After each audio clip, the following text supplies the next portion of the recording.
Nomor urut 2 bertanya pada calon gubernur nomor urut 1. Waktu Anda bertanya 1 menit dimulai sejak Anda berbicara. Baik, terima kasih Saudara Moderator. Jawa Tengah adalah merupakan poros budaya Jawa. Jawanya Jawa adalah Jawa Tengah. Kita memiliki sejarah kerajaan besar dengan rakyat yang makmur seperti Wangsa Sailendra.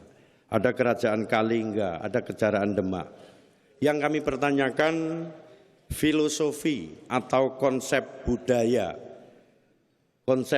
Jawa apa yang akan saudara jadikan pijakan untuk memimpin di Jawa Tengah nantinya. Cukup? Cukup? Pada calon gubernur nomor urut 1 untuk menjawab dengan waktu menjawab 3 menit dimulai ketika berbicara. Saya mengembalikan ke variabel-variabel yang ada dalam indeks pembangunan kebudayaan. Di mana di situ ada ekonomi kebudayaan, di situ ada pendidikan, di situ juga ada objek wisata atau warisan budaya, di situ ada juga ekspresi budaya, di situ juga ada budaya literasi dan gender. Jadi menurut saya pembangunan kebudayaan di Jawa Tengah harus selalu dihadapkan pada ke-6 atau 7 variabel tadi, karena memang yang diukur adalah itu. Jadi apakah kita memilih satu atau memberikan kesempatan kepada seluruh budaya yang ada di Jawa Tengah ini untuk berkembang. Biarkan budaya-budaya yang ada di Jawa Tengah ini berkembang menurut saya.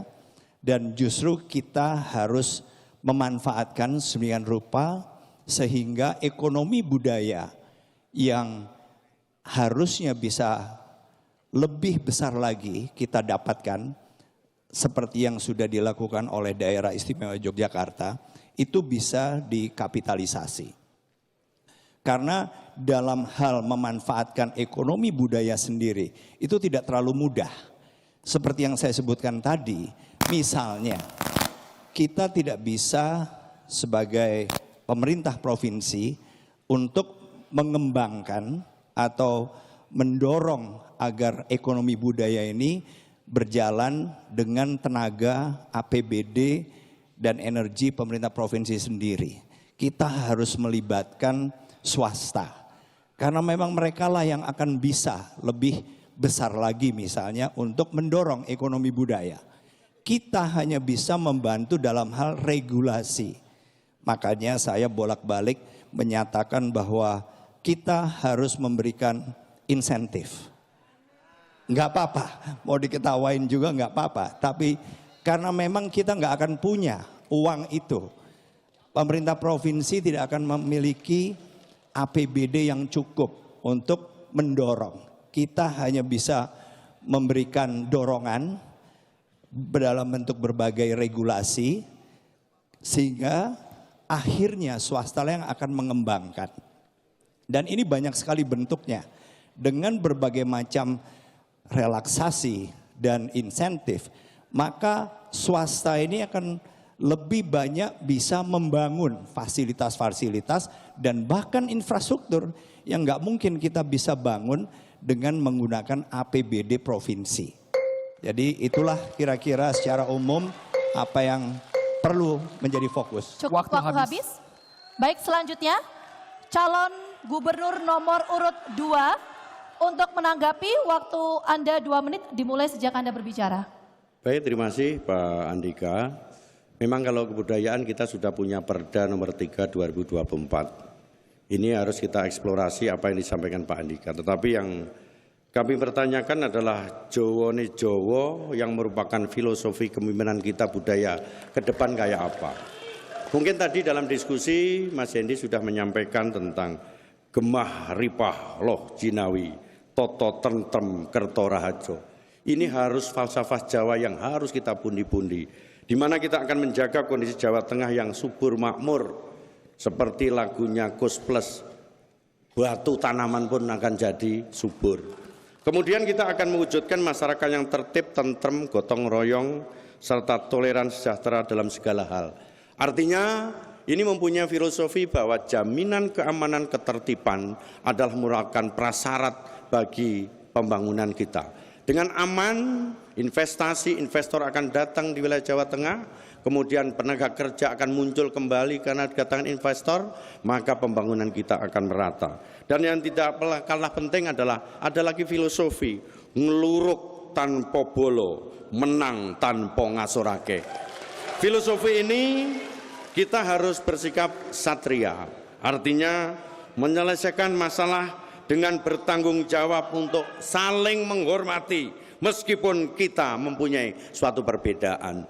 Inilah filosofi Jawa yang membuat Jawa lebih baik. Ada hal yang mungkin lebih krusial, bahwa di tempat kita masih banyak adanya suatu dikotomi.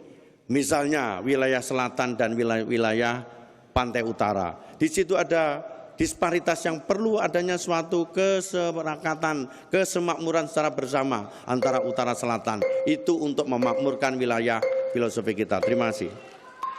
Kami persilakan calon gubernur nomor urut 1 untuk memberikan tanggapan balik dengan waktu 2 menit dihitung ketika Bapak berbicara. Silakan. Ya, menurut saya Mas Lutfi bisa menggunakan filosofi itu dan nggak akan ada yang menyalahkan. Karena memang itu adalah salah satu dari sekian banyak filosofi yang mungkin dikenal oleh masyarakat Jawa Tengah. Tapi saya tadi pun hanya menjawab dengan pendekatan yang bisa diukur. Karena memang dalam hal kebudayaan, apapun filosofinya, ujung-ujungnya kita akan diukur. Dan kebetulan prestasi Jawa Tengah ini lumayan. Kita nomor urut keempat secara nasional setelah setelah Bali, daerah istimewa Yogyakarta dan Bengkulu. Jadi menurut saya kita harus juga bisa menjelaskan bagaimana ekonomi budayanya, bagaimana pendidikannya, dan itu juga merupakan bagian dari pembangunan kebudayaan, apapun filosofinya. Demikian juga misalnya ekspresi budaya, ketahanan sosial budaya, juga budaya literasi. Itu semua bagian dari pembangunan kebudayaan kita. Dan kita harus bisa meningkatkan atau bahkan mengukur apakah kita punya kemajuan atau tidak di masing-masing variabel itu. Oleh karena itu saya memilih bagaimana kita bisa mengejar ketertinggalan kita dari misalnya daerah istimewa Yogyakarta, di mana variabel yang sangat menonjol justru di ekonomi budaya. Kita kurang dari setengah apa yang bisa dikapitalisasi oleh daerah istimewa Yogyakarta dalam hal generate atau menghasilkan ekonomi yang lebih besar dari yang mampu dilakukan Jawa Tengah selama ini.